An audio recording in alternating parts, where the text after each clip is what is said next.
Hello, hello. Good morning. Happy Thursday, November 20th, 2025. Welcome to another episode of the TMI show, the Ted Manila Information Show. And there's our buddy Ted, right in the nick of time. TMI for short, Ted Manila Information Show, the Ted Rall, the Manila Chan, where we bring you way too much information, sometimes some personal information that you may not have ever wanted to know about either one of us. Uh, Certainly not. but we appreciate you being here for that too. We're live Monday through Friday at 10 a.m. Eastern time. Please be sure to smash that like button, that thumbs up, the share, the subscribe, all of that. If you're in the position to do so, you can, I believe, producer Robbie, it's $5 thumbs up. Is that right? To join TMI as a monthly subscriber. Yesterday, we picked up a new subscriber, Blake. I think Blake said they are in Arizona. So we're spread out, Ted. We've got like people from all 50 states joining us. That's kind of cool. We also need the territories. We need the Marianas Islands, American Virgin Islands, Guam. Collect them all. Can we collect some Puerto Ricans in the house, please? Absolutely. If you're there, please. We would love for you to chime in. I haven't seen any Puerto Ricans commenting. I've seen people in Greece commenting. Mm-hmm. Well, they say Greece is the Puerto Rico of Europe. Is it really? I mean, not they have good color. They get good tans there, though, Ted. So, well, I mean, look, those are both places that if you said that I was going to be exiled to and would never be allowed to leave, I'd be like, that could be a lot worse. Like, okay, you're just like, all right. Yeah, all right. Okay. All right. I could do that too. Yeah, I'm fine. Yeah, now that I think of it, yeah. Oh, yes, please. Oh, my God. Kim Guilfoyle is exiled, after she and Don Jr. broke up. She's exiled to Greece. But what kind of punishment is that for breaking up with a Trump? It's a reward. Right? Like, yeah. I don't know. She broke up with Don Jr. and now she's in Greece, like ambassador to Greece. All right. Before we get to all it's a pretty sweet gig. You can only imagine the house, too, for the Greek ambassador to Athens. Jesus, it's spectacular. Can you imagine the food she's getting? Ugh, no, it's got to be crazy. Yeah. God. And if she wants to avail herself of cute, Greek men. Yeah. It's hot and cold running Greek men, That's true. I mean, she does like younger men. Whether people know it or not. Don Jr. was, I think, like 10-ish years younger. So she's a little bit of a cougar. Wow. Yes, she is. Yeah. Not hating on her. Not hating on that. I'm just saying. I'm pro cougar for sure. Yeah, I'm not hating on that at all. Just saying. It's a matter of fact that she is like 10-ish years older. The ex-wife of Gavin Newsom. The first wife. By the way, we want to thank Ray 2020, who just gifted a subscription to the TMI show. Ray is always so generous. Thank you, Ray, for sharing with the Rumble crowd. You're always super kind and generous. Thank you, Ray. So before we get to all the planned news, I just want to get to some happenings today real quickly, Ted. Happening today right here in DC. I don't know when you're going to get dressed and get down here ASAP, but it's Dick Cheney's funeral at the National Cathedral. Well, I didn't want to say this, but I'm going to be delivering the eulogy. And Ted, I don't know. Are you going to fight it out with W? Because W is scheduled to have. Are you the surprise? Well, the funeral is going to be eulogy. The funeral should, from my understanding, it's going to be taking place at the municipal dump, and we're just going to drop that corpse into a pile of toxic waste, and then we're all going to take big brown shits all over it, and and then we're going to like puke on it. Then we're going to have some Iraqis come over and take a piss. And, yeah. Or some Afghans that, because we got a lot of them here in Northern Virginia. But I'm kind of concerned if it's held, if the service is held during daylight, if a beam of the sun touches him, he may burn up like a vampire. Even though I'm not a vampire expert like you are, I did know that. I'm aware enough of vampire culture that if sun touches him, he could shrivel up or turn into smoke or something. Also, if there's any crucifixes anywhere in the Washington area, like on top of a church, they have to be covered. Otherwise, he could also explode. Well, all the cameras where they're supposedly holding his services this afternoon at the National Cathedral, Ted, where all the bigwigs have their going away party. By the way, Donald Trump and Vice President Vance were not invited to the Cheney Memorial service. Yeah, of course not. But 1,000 plus guests are expected. To say. I mean, I gotta say, I understand they didn't. Joe Biden's going to be there. All the four. Joe Biden won't even know that he's there.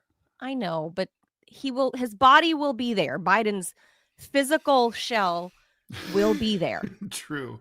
Yes, I'm just saying so technically, Ted, Joe Biden is living. So the 4 remaining living ex-Veeps will be in attendance. So only at funerals do we ever see Dan Quayle pop up.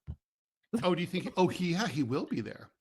Yeah, what Dan Quayle's been up to. Is he like a professor of poli-sci at Indiana University or some shit like that? I don't know. I think so. I think that sounds right. But two factoids. I mean, one thing I actually like about Dan Quayle, I didn't like him as vice president because he was, what's the word, a tard.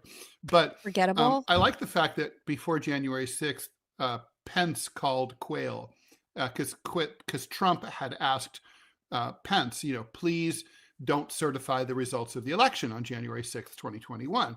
And Pence Pence didn't really know if he had any leeway or authorization under the Constitution to not just rubber stamp the Electoral College results.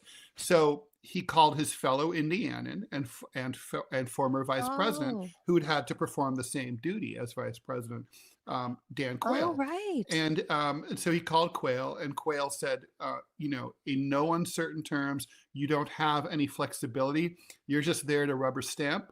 You can't not certify it. Like, you count it and you say, hey, okay, and that's it.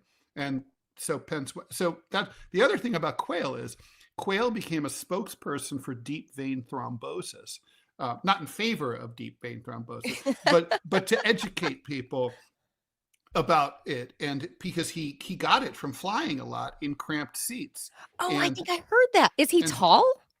I don't know the answer to that. Because I know that you always complain about cramped seating and because you're tall, but I don't know because I'm fairly small. Oh, so. It's so rough. I think if you're over 5'10", you're going to be uncomfortable. Yeah, I would say so. Is Dan Quayle then? I'm trying to compare him to Bush 1. Philip Blair. Bush yes, 1, I'm into vampire lore a lot. He said that he had a cool vampire dream a couple of nights ago about a university's lycanthropy studies department. That's actually a great plot for like a TV show. What? Like having a university, like having a vampire studies department. A vampire studies? That could be something. Yeah. Look, if God knows, if you guys pay attention enough, Ted and I always complain. Well, they do. Yeah, I'm so over the werewolf thing. Like, even in the 80s when Michael J. Fox did Teen Wolf, like, that was enough. We don't need any more. Yeah, but American Werewolf in London is cool. John Landis film. But after that, like the whole like Twilight saga or whatever. Well, werewolves are just not as interesting as just weird as vampires. Not into that. But if you do the vampire university angle, that could be something. Vampire you. That could be something. I feel like there's something. Look, you and I always complain about how uncreative Hollywood has become, and that's why the box office stinks. Because that's not untrue, because it is true. Hollywood sucks. Like, no one's coming up with anything interesting, and they're doing AI everything, and that's like that. Just that underscores how deeply uncreative Hollywood actually is now. So true. Yeah, it's you're totally right. So there you go. Anyway, one more thing we're watching, Ted, because this is my thing. I'm not into vampires, but I'm into this. I'm on volcano watch in Indonesia. Mount Semeru. Volcanologist. Mount Semeru on Java Island erupted bigly sending clouds of ash 2 kilometers into the sky this morning. Mass evacuations are underway. And Ted, the locals are being urged to stay within, stay close to, within 500 meters of a riverbank or a body of water. Fell into a burning ring of fire. They say, the alert says to, quote, avoid an expansion of hot clouds and lava flows. I find like that's always good advice. So, yes. So if you're near an erupting volcano, run towards a big body of water, because the only thing that can stop, the only thing that can stop, because then your plane will crash because of the plumes of smoke. It can't see. Oh, that's true. Because it's not. No, it's the silica in the air. They can't. Right? Well, they can't see the planes. Nothing can breathe. And the engine will seize up because of the silica. That's right. In the air. The engine can't breathe. So your only best hope to escape lava is a big body of water, a lake, a river, an ocean. Go there. So, I mean, Ted, the Javans, the Indonesians, I think their advice is wise, and probably from thousands of years of experience, Ted, from their 130 volcanoes that they have on their islands. They say go near a body of water. They don't say fly, Ted. They don't say run towards it. I don't know if going near the body of water was particularly helpful in Pompeii, but what can I say? Well, in this case, to avoid looks like that worked out great. The only thing that can stop a lava flow is a large body of water, because it just cools down. And a werewolf could magically stop a lava flow. So this would be like the stake in the heart of the lava is a river flow or ocean waves. So there you go. Yeah. Hopefully you don't get swept out to sea. That would be a really bad timing for like a tidal wave and lava. But I mean, the thing is that the sea can be boiling from the lava hitting it, It can, but you got it. Yeah, you better hope you can swim. But man, if you're stuck on a little island, I mean, I'm not what sure are you about supposed this. to do? Go to the water, What else are you supposed to do? Airport, get the fuck out of there. You can't, though. We just established that your plane will either friggin' choke itself out the engines will choke out from all the smoke and yuck in the air, or B, the pilots can't see a foot ahead of them. So how are you going to get it? I don't know. Direction, then you're fine. Sucks. That's I don't know. That's why I'm fascinated by people who remain next to active volcanoes. Well, that's like, that's like San Franciscans or Californians. Californians live around everything bad. I mean, it's hard to, it's like landslides, earthquakes, wildfires. Droughts. Always droughts. Drought. Always. Road ragers, race riots, homeless encampments. Their road rage is down a little bit because I moved to the East Coast. Dr. Pat. That's true. The LA Times. Look. All sorts of evil things live there. But Ted, snakes, do you not see the common thread here? Tarantulas. Do you not see the common thread is that California hates you and does not want you to live there. You live amongst all these life-threatening things in California, but you also live in one of the most beautiful states on earth, where you get ocean, you get desert, and you get mountain. You can do all of those things in one day, theoretically. Let's say you can helicopter to all those things. You can't drive to those because the traffic on the 405 will stop you. You're not going far. Theoretically, yeah. If you could helicopter to those places, you can do all of those things in the same day. You can see a redwood forest also. You can do all of those things if you had like a helicopter, for example.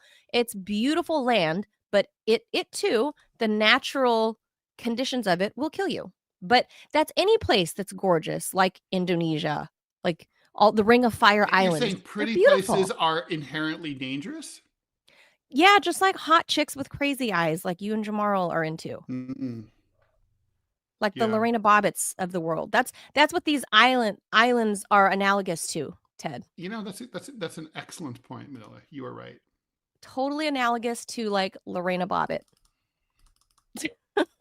I'm trying to think, are there pretty places that are sweet? Yeah, you know what? I'm going to call bullshit on that. France. Why? France is gorgeous. It also has an incredible variety of terrain. It has the Alps. It has beautiful. It has the French Riviera.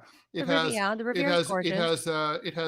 It has beautiful rolling plains. I mean, but that's really one place. I'll agree. I love, and it's not dangerous. The south of France. I mean, your biggest danger is that you're going to eat and drink like incredibly well for a reasonable price, and you're going to lose weight. It's Robbie amazing. Says it has too many migrants. It's the best place in the world. Robbie says too many migrants, so it's dangerous. And Mexico, well, look, no, Mexico will kill you with all the cartels.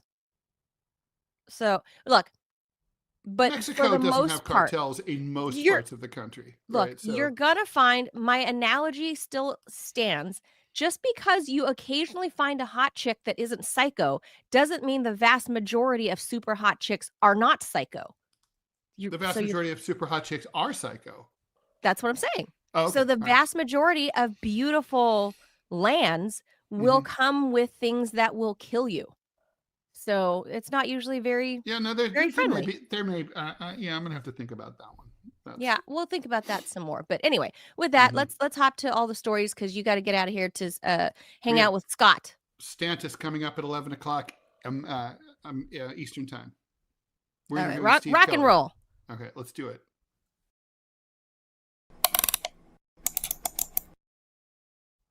This one's yours. First up, first scheduled story of the day is about James Comey, which is, so there's a lot of irony here, Ted. So the DOJ lawyers revealed who probably can't fly coach. Oh, well, I mean, he's 6'5" gigantic. or 6'6" or something? No, he's like 6'7", 6'8" maybe. Christ. He's horrible. huge because feel sorry for him. I chased him down to try to get get an interview, well, at least a soundbite out of him. Did you need a ladder? I was like literally stuck my arm That's up amazing. with my microphone, not like a slight up like I would normally do. It was up, like fully up. Yeah. With a microphone. I understand the concept of up. full up. Yeah, super tall guy. And not skinny, he's a big man. So DOJ lawyers revealed yesterday that they never presented a revised indictment against the former FBI Director James Comey to a full grand jury. An unusual error, it's a procedural fuck up that threatens to derail the entire government's case against him. In September, interim U.S. Attorney Lindsay Halligan presented 3 counts against Comey to a grand jury stemming from his 2020 testimony over the Trump-Russia investigation. The grand jury rejected one false statement charge, but voted to indict on the other 2. So a separate false statement charge and 1 count of obstruction. However, instead of presenting a revised 2-count indictment to the grand jury for approval, Ms. Halligan revealed yesterday that, she presented the updated charging document only to the foreperson who then signed it. So this is how it got moved along. Comey was indicted on September 25th, days before the statute of limitations was set to expire. The case relates to his denying having authorized anyone at the FBI to serve as an anonymous source to news reports. So you guys know how I feel about this, anything having to do with this whole Russiagate collusion crap, because I lived through it firsthand for all of these years. And Comey, no wonder he would never give me a comment, obviously, because I have to self-identify, right? That at the time I was working for RT, he was not going to talk to me, obviously. So I should have known right then and there that there was something. He should have. I mean, I think it's really wrong for public officials to pick and choose who they talk to. I mean, if you're from fucking OAN or fucking, whatever, something you don't like, whatever, a reporter's a reporter. You should have to answer their questions, Yeah, I know, but never. He would never. If the LA Times asked me a question and I was an elected official, even though I don't care for that publication, I would still answer their questions. Although, to be fair to James Comey, Ted, maybe he didn't hear me because I'm way down here and I hear something. It's I hear something down by my knees. I wonder what that is. I hear a little squeaking sound. Little Manila Chan trying to ask questions. Is that Clovis chasing a mouse? I don't know. What is that? What's going on? So they're just to be fair. Hilarious. But anyway, don't you find that hilarious that, okay, So remember, he was James Comey when he got indicted, and of course he's got decades of experience as an attorney himself, right? So he knows how to do this, and he was making a lot of hay about Lindsay Halligan being appointed to this interim U.S. attorney position, right? Yeah. He was making a lot of hay about that, and so was Letitia James over in New York City. She kind of bandwagoned what Comey was saying about the like, I don't know if they're calling it illegal necessarily, but they're saying it's not done right. The U.S. attorney, the interim appointment of Halligan. To say the least. I mean, look, Halligan does not know how to do law, apparently. Right. I mean, she's pretty though, Ted. What people don't really understand, who like I had an intimate education about this matter when I was forced by an asshole judge who we will call Joseph Kalin, because his name was Joseph Kalin, that piece of shit who I hope dies horribly like Dick Cheney. Ted. No. So that means you hope Judge Kalin lives to be well into his 80s. Yes, it's too late for that. He was 85 when he was my judge. Oh, wow. And he looked like he'd been sleeping outside. It was 2018, right? So the dude's like 93 now, if he's alive. And still alive? Although who could tell the fucking difference? But anyway, the point is, when I was forced to represent myself in court, and I learned just a tiny, like 1/100th of 1% of sort of the legal procedures that you had to go through about how to file a motion, how to draft a motion. And I only had to do this for a couple of weeks until my new lawyer was allowed to take over my case. But the point is, the law is more about is less about knowing the law. It's more about knowing the minutia of these procedures, of like what has to be filed when and how and what the format has to be and all that. And there's, it's excruciatingly detailed. And by all accounts, Halligan just simply doesn't know her job. She doesn't know how to do it. I'm not making any statement at all about her intellect, but she does not, and I don't know, but she just literally clearly doesn't know how to prosecute any case. I was going to say, I don't think she was a prosecutor. I think she was like one of the attorneys you never see that stays like in the firm and does. Yeah. Like, and I don't think she has any kind of like a contract lawyer. Yeah. I don't think she has any courtroom experience whatsoever. None. And this is so the thing is, this would be a foolish move if she was prosecuting, a shoplifter. But this is a really high-profile federal case against like a former high-ranking official that, the director. And you only get one bite at the apple, right? Like you only get one bite at the apple. They're gonna have to dig up something else. And the thing about judges is, man, they're tyrants. They're in their courtroom, and anything that reeks of wasting their time, even though they waste they're like all about wasting your time. But like basically they get so pissed if you don't know what the fuck you're doing. They get rip shit. This case is dead, Manila. It's deader than a fucking doornail. So. Comey can be right now. I think I know it's only 10:27 a.m. local time on the East Coast here, but he should be already like working on his third, margarita of the day, because he's he's be working on his ha-ha book at this point.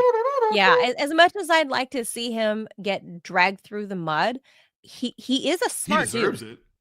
He deserves it. He deserves being dragged through the mud. However, he's a smart dude and a highly experienced attorney, and he knew that there was something there, and they found it. They found it. He and his team found it. The procedural fuck up that can derail the entire federal case. Well, he didn't find anything. I mean, it was a gift. I mean, Manila, it was just like, that's true. We've decided to commit legal suicide here. You're welcome. I mean, you almost have to wonder. I mean, here's the thing. Painful. Donald Trump, correct me if I'm wrong, Manila, but I'm under the impression that he may have some experience with courts and lawyers, like a little bit, right? I mean, yeah. Okay, now and then, incredible. like he has sued over 1,000 people over the years. Really? Well, yeah, I mean, over 1,000. He's been in thousands of cases as a defendant or a plaintiff. He's hired, who knows? I'm going to say hundreds of attorneys. I mean, look, the guy knows lawyers. Okay, so why did you pick her? Yeah, like I have to almost say, Donald. Like, why this lady? Did you decide to just? Are you Shoeless Joe Jackson here? Did you decide to throw this case? I would ask him that. I'd be like, I don't believe you made this mistake. I don't think you're this stupid. I don't think it's possible. Right. Like, who told you to put Lindsay Halligan in that seat? Like, don't you think it's like they're throwing the case? It's on purpose. It's so. The fix is in. Comically bad. It's so comically bad that you can't help but think. Do you think the fix is in, Manoa? I think this is just more evidence of the profound negligence and stupidity of the people surrounding Trump yet again. Again, he keeps surrounding himself with idiots. Like the first administration, he surrounded himself foolishly with neocons like John Bolton, but this time he's around people that are like, yes, sir, we love you, Donald Trump. It's all about the sycophants now. Yeah. Yes, and that's all. Whether they're qualified to be there or not, as long as they're like, we love you, Donald, that's enough. And that's why he is losing his whole MAGA base to people like Marjorie Taylor Greene and Thomas Massey. That's not why he's losing. Yeah, he's not sticking to the MAGA policy fuck ups. Well, it's a combination of all of those things. He's not sticking to what he was campaigning on, and he keeps surrounding himself with idiots. Because you and I know, Ted, he's, whether we like him or not, he's as a person, he's a shrewd businessman, and for sure, a very shrewd politician more than he's a shrewd businessman. And he's got fantastic instincts when it comes to the media.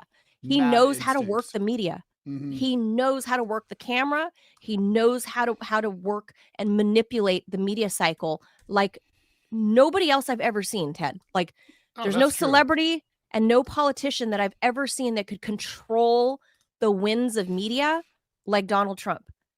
How he got manipulated to have these idiots around him, I don't know. So how he manipulated? I don't know. It's Lindsay Halligan get right? This job. He hires people, and apparently in the Trump organization, he's pretty good at hiring people. So I just wonder if he just doesn't have access to good.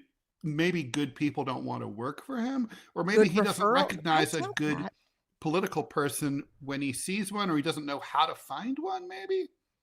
I don't know, but we'll leave that there and see if, by 5:00 Eastern, if the case is thrown out against James Comey. I'm betting 90%. What do you think?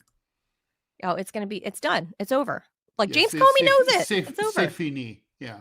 It's over. Somebody else better be, if they're smart, better be digging into other files and finding something else that they can try to indict him on. I'm sure there's a lot. You just got to look. By the way, about those volcanoes, Philip Blair on YouTube points out, we have our volcanoes here. Seattle has Rainier, Portland has Hood, Tokyo has Fuji, although that's not here. Don't forget the super volcano. I've heard of Vesuvius. Don't forget the super volcano by Robbie, because Robbie's toast. Yeah, that's true. the Yosemite one, right? No. Isn't that a super volcano Yosemite too? Has one. No. Yellowstone. Yellowstone is. Yeah. If that one goes up, I will get a good view of my impending doom, and I will sit on the tailgate of my truck and drink a Coke while I watch it come. There's nothing else to do. Well, there's nothing else to do. They said it'll be like dropping a nuclear bomb, right? If that Yellowstone like volcano. A bunch of them. Oh, it would end the entire North American continent. Yeah, I mean, it's like hundreds of nuclear bombs. Wait, would me and Ted feel the effects too, yes. Or would it? I thought it would stop more or less around Ohio. Well, the problem is that you eat this stuff called food, right? Yeah, but I mean, I didn't. The ash cloud migrate goes. What it would do Everything what it would dark. do is that it would wipe out all of the agriculture in the west and the middle part of the country. Good grief. And depending on how severe it is, what would happen is that it would trigger a nuclear winter.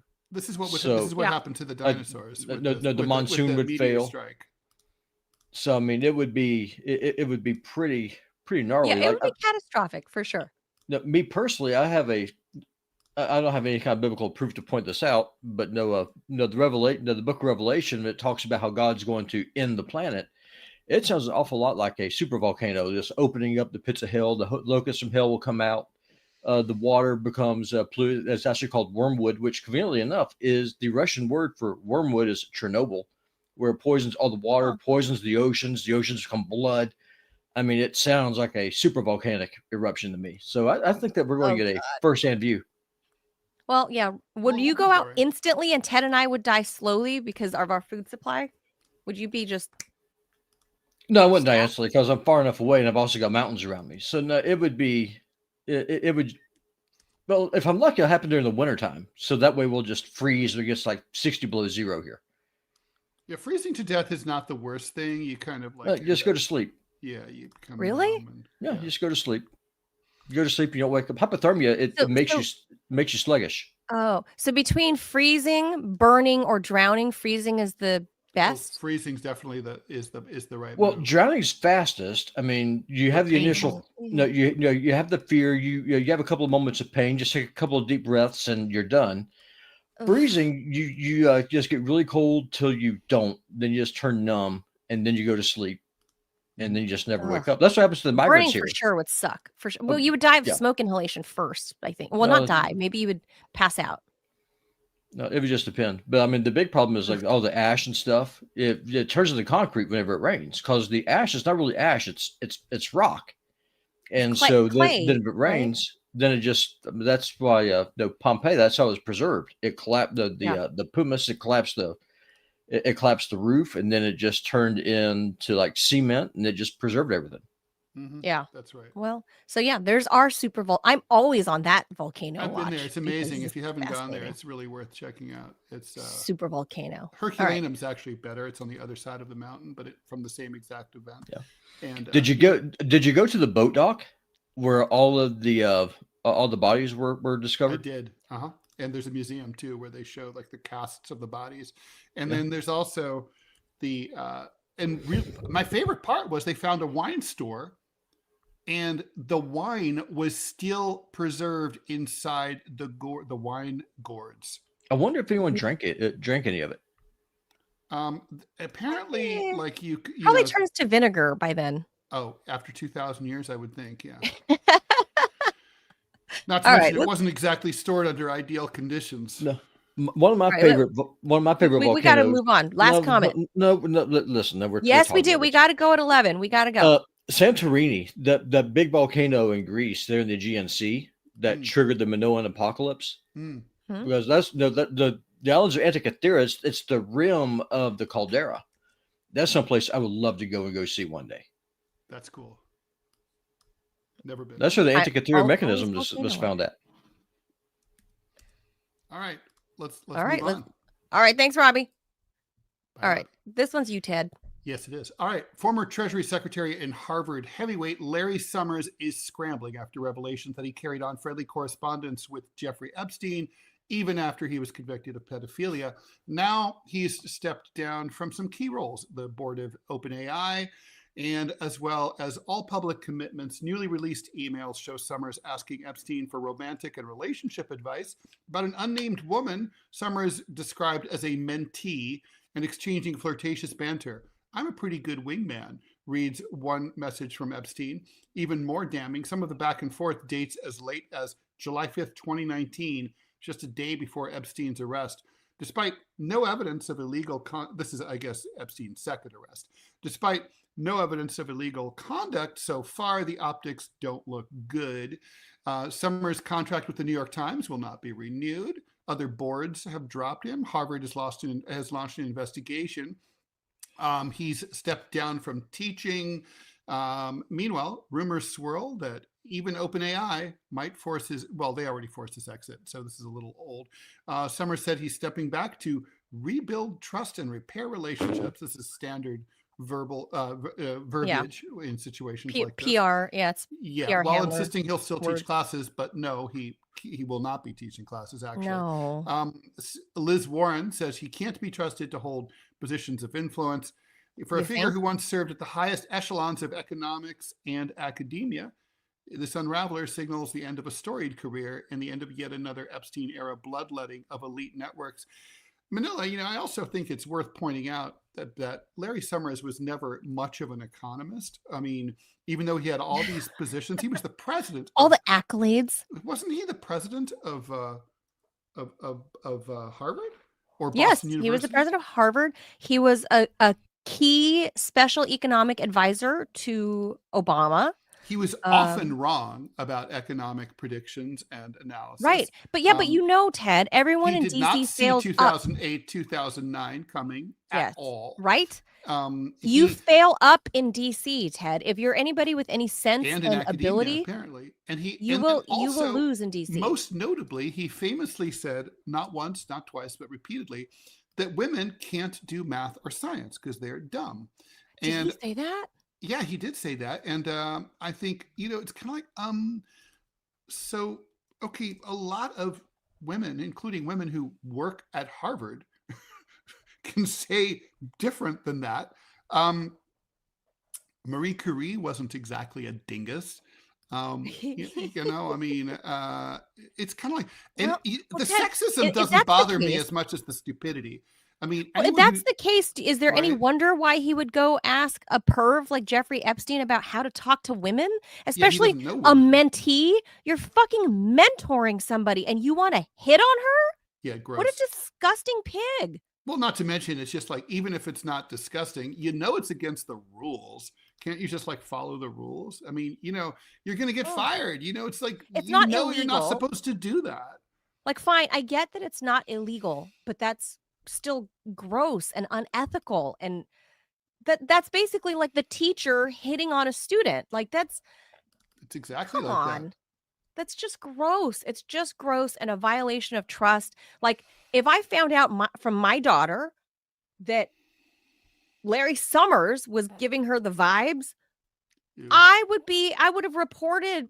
If I was the mom of that mentee and Larry Summers is her mentor, I would have gone and reported this to the Harvard board immediately. Fair point. So I bet, within that article, there was I think you skipped a line that said that Harvard is not only looking into Larry Summers now, they're looking at other faculty tied to Larry Summers about how much those people might know and how tied in. Shit.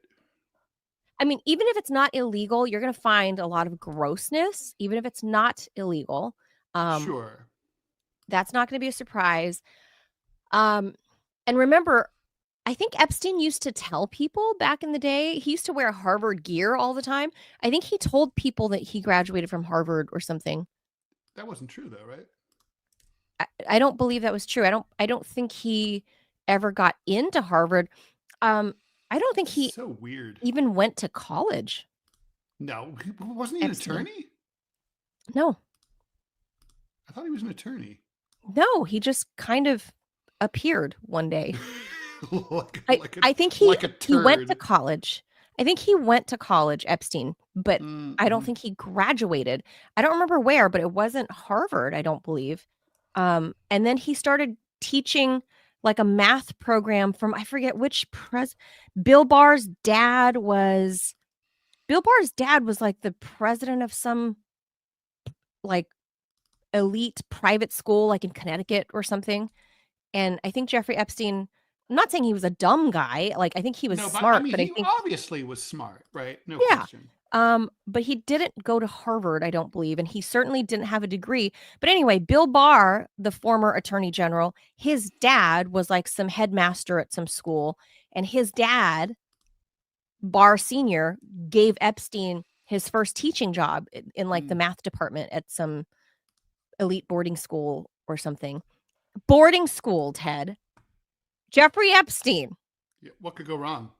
What? But who'd have thunk that, 40 years ago, right? Like, who'd have known? But that's how he got started in academia.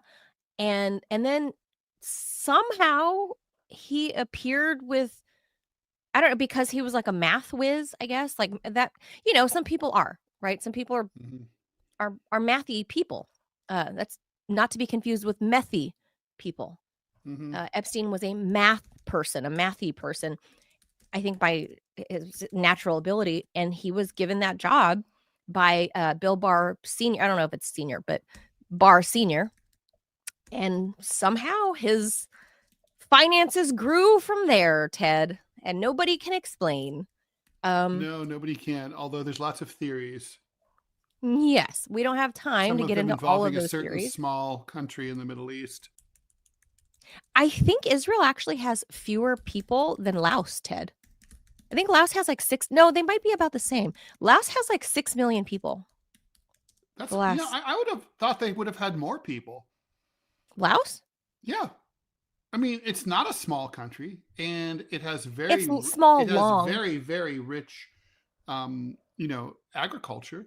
So it could support a lot of people. Yeah, but 1/3 of the country is uninhabitable because of U.S. bombs never cleared from the secret war. So that kind of prevents things if you be blown up when you're trying to till fields. That keeps the population low. Yeah, that's birth control. But how many people does Israel have? 9 million. Oh yeah, so there are more people in Israel than Laos. No. Yeah, 6 million is a small country for sure. Yeah, a small country. I think the diaspora is probably bigger than that around the world, but yeah, that's all there is. But yeah, no one, I feel like there's some answers that we can get from Israel, but that's neither here nor there. All the ties are unraveling, Ted, but I don't think we're going to find more. I don't know. You can probably find some more indictments if you look in the files. But Larry Summers, I think what we're going to just find is that short of being illegal, he's a creeper. That's all. And not a good economist. No, evidently. Like a terrible economist, and kind of like a tard, really. Yeah. I don't know how or why people kept giving him jobs. Barack Obama would gush about him all of the time. Don't you remember during the recovery? He thought Hillary Clinton was brilliant, so there's that. Was that an Obama wet behind the big ears thing, or? I think so. Yeah, but Obama's really smart. He's a smart guy. He's pretty smart. Well, I mean, he's NPR smart. Really? You don't think? You think if he took an IQ test, we wouldn't? I wouldn't be that impressed. I don't think. Really? Okay. Robbie says we got to go to a word from our sponsor now. Okay, let's do it. Let's do it. Robbie's going to put that up, and he also says Obama is a dumbass. But who'd have thunk that our producer Robbie would think that about Barack Obama? No, I think he's actually pretty intelligent. I don't know. He's never turned up. I'm not saying he's a dumbass. I'm just saying that he's not as smart as he thinks. One of those guys. Right. He's maybe not Mensa member smart. All right. Yeah, exactly. That's really my point. All right. Here's our first sponsor of the day. Hey, you. There's this video. It's from Chuck Norris. Yeah, it was insane. He's in his 80s, and he says he still feels like he's in his 50s. It was pretty shocking. He had some pretty cool tips in there on what he's doing, including these 3 foods that he avoids like the plague. He explained all the things he was doing in it, and it was super simple. And they're so easy, and you can do them right at home. When I first saw the video, I knew I had to share this with you all, since what happened to Chuck could also happen for you too. But with any new method, of course, your results can vary. But the video is definitely worth checking out. Watch his method now by clicking that link in the chat or scanning that QR code on your screen. You won't believe how simple it is. And certainly, Barack Obama is not an ass kicker like old Chuck Norris. Just saying. No, that's certainly true. Just saying. All right. Oh, speaking of health, perfect timing for the Chuck Norris health thing. Perfect timing. Okay. So when you eat could be just as important as what you eat for heart health, Ted. It turns out that breakfast isn't just the most important meal. It might also be a timing ace for your heart. A new French study, of more than 103,000 adults. That's a pretty big study, Ted. 103,000 adults. Yep. So this might have some gravitas to it. That's a big study. 103,000 adults found that eating your first or last meal too late in the day might raise your risk of cardiovascular trouble. Here's what the numbers show. Each hour you delay breakfast corresponds to about a 6% higher risk of cardiovascular disease. And dinner after 9 p.m., which is odd because the Europeans all have dinner after 9 p.m., that was linked to a 28% higher risk of cerebrovascular disease, stuff like strokes, compared to those who ate dinner by 8 p.m. The effects were particularly strong among women. Why the timing matters. Your body runs on a circadian clock that regulates hormones, blood pressure, metabolism, and insulin sensitivity. Skip breakfast or eat dinner too late, and you mess up that rhythm. You might burn fewer calories, handle insulin more poorly, and burn your internal wiring out. Eating a late dinner can clash with melatonin production. That's the hormone that tells you, like time for beddy bye, making your whole body less capable of handling the meal. Meanwhile, a late breakfast means your metabolism already woke up and is waiting for fuel. Delay it, you throw it all off. So the main takeaway, aim to eat breakfast early, ideally soon after waking, and wrap up dinner early in the evening. Give your body time to fast overnight and reset. Combine this with a Mediterranean-style diet, richer in fruits, vegetables, whole grains, and fish, and you're playing defense on the heart disease front. The study is still observational, not causative. So I guess causal. I don't know if the Europeans say that, but in a world where heart disease remains, in a world where heart disease, like at least in the U.S., remains the leading killer, the takeaway is simple. Timing counts. Eat earlier, eat faster, and give your heart a better shot at staying stronger. If it was like 2,000 or 3,000 people, I might be like, it's different, because different people, different whatever.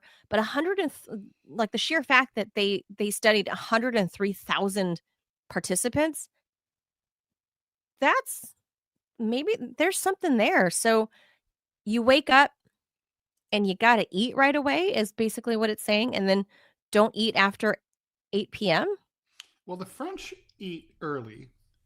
They don't eat a lot. They eat a typical classic French breakfast is croissant or bread with butter and jam, and a café au lait, and maybe some fruit, and that's about it. They don't do eggs or anything like that in the morning. But like right away is the. But they do it right away. It's like, you basically you get coffee and you have that croissant right away, right? And so you could eat it fast because there's not much to it. The French aren't like the Italians. The Italians eat like really late, like 11 o'clock at 11:30 at night. They start eating. So I don't know. I mean, what the lifespan of Italians is. I mean, they're certainly having a good time while they're alive. But we only have 8 minutes left, and we have one more story left. Thank you very much for Angela Falala for the $5, by the way. Yes, thank you for the donation. In Dubai, people wouldn't have dinner until like 10 p.m. Yeah. I don't think they live a long time, those Arabs. I don't think so. Even in like first world Dubai, especially with all that Taco Bell and stuff, their KFC, all the Yum brands. All right, one last story. This one's a juicy one. Yeah. So Kevin Spacey shocked Hollywood by admitting that he's literally homeless, drifting between hotels and Airbnbs due to his legal bills and not working. Spacey's career, of course, went to shit after Me Too in 2017 and sexual misconduct allegations, despite a 2023 UK acquittal and a dismissed U.S. civil suit, and pretty much the fact that he's been exonerated. I mean, really, he wasn't guilty. The damage was done, and it's cost him everything. In a rare interview, he said that his Baltimore home was auctioned off as he struggled to cover his costs. I've had very little coming in and everything's going out. He said at 66, he's calling himself a nomad in his own country. I'm living in hotels. I'm living in Airbnbs. I literally have no home. He wants back in, but the road is rocky. Emerging indie roles in a variety show in Cyprus haven't reignited the blaze. He says one call from a director like Scorsese or Tarantino could change everything, but so far crickets. Meanwhile, advisors are urging him to stay off the grid. The star now dodges questions about Ivy League affiliate ties and his controversial Buckingham Palace photo with Epstein associate Ghislaine Maxwell. The stage where he once uttered, "I'm the king of the world," is now a mattress in limbo. How poetic. He says he's rebuilding trust and biding his time. But as one pundit said, he's trying to cash in his comeback check against a backdrop of ruins. For a man who dominated showbiz, his unraveling may be his ultimate role: victim, outcast, and cautionary tale. Cautionary tale we should get him as a guest. He was innocent. This drives me crazy. So he's canceled, right? The world firmly owes Kevin Spacey his job back and an apology. I mean, these were false accusations. He wasn't just found not guilty. He was innocent. He just didn't do it. And so, by the way, I have a Kevin Spacey story. When all this shit was happening, I popped into an Asian grocery on Long Island. And I was looking Asian grocery. And I was looking for dried Chinese mushrooms, and I asked someone at the counter at the cashier where they were, and I hear this very familiar voice behind me, dripping with contempt and a southern drawl, say, like, "You do realize, don't you, that they have fresh shiitake mushrooms?" And I look around and there's Kevin Spacey, who's like been hiding out at this time, right? And I'm like, oh my God, I know where Kevin Spacey is. So I go out to the parking lot, I fire up Twitter, and I'm about to say, guess what? Then I thought, don't rat the man out. He's going through a hard time. He hadn't been exonerated yet. But I was like, leave the man alone. He needs to hide, respect the man's privacy. So I didn't. And, I'm really, that's always the right move. Just shut the fuck up. But anyway, the point is, it was just a funny thing. I'm mad on behalf of Kevin Spacey. He just didn't deserve this. And, it would be nice to have some director with some balls who doesn't really owe any explanations, just say, like, okay, I'm going to have Kevin fucking Spacey. Come on. Now's the time we sink our teeth in and exploit it and say, Kevin, you want in on the TMI show or what? Yeah. Kevin Spacey, you have an open invitation to the TMI show. I'm a big fan. I think too. He's one of America's greatest actors. No question. Without question. He's wow. Just what a tremendous talent. What a tremendous talent. He's a beast. Yeah. Tremendously talented man. I don't care about his sexual preferences. I don't care. But it seems like it's all legal. It seems like it's all legal. However, one of a celebrity big name, Guy Pearce, says that on the set of LA Confidential, I was reading before that he said that Kevin was handsy. Nothing illegal, but Guy Pearce says that Kevin was, made work life on set kind of uncomfortable. Mm-hmm. But nothing illegal happened. So, right. I guess there's a lot of that. But I can tell you from having dabbled in Hollywood, there's a lot of that from some big names. And one last Are we doing one more thing? Oh, No, we're about to go out. I'm out of here. I literally we're going out. DMZ America podcast is about to go live. So I say we reach out to Kevin Spacey and we talk to him about acting. Yeah. Well, we do. Producer we Robbie, do our version of the Actor's Studio. I'm not even kidding. Producer Robbie, tell Producer Robbie. Good. So am I. Like, let's fucking get I don't believe in cancel culture, especially after you've been proven innocent. So I agree. I concur. So I would absolutely talk to him. All right, we'll leave that there. Thank you all for tuning in. We'll be back for a fun Friday, hopefully. Yay. If bad things around the world don't happen, like a super volcano erupting. Thank you for tuning in. Stay tuned for Ted and Scott Stantis for DMZ America. They're talking to... So we are editorial cartoonist Steve Kelly. You will want to check that out. He's a very interesting guy. Super duper. Adios, amigos. Stay tuned. Watch DMZ America podcast with Steve Kelly and Scott Stantis and Ted Rall. We'll see you soon. See you soon. Adios, amigos. Bye. Bye, Manila. Bye, Ted. Bye.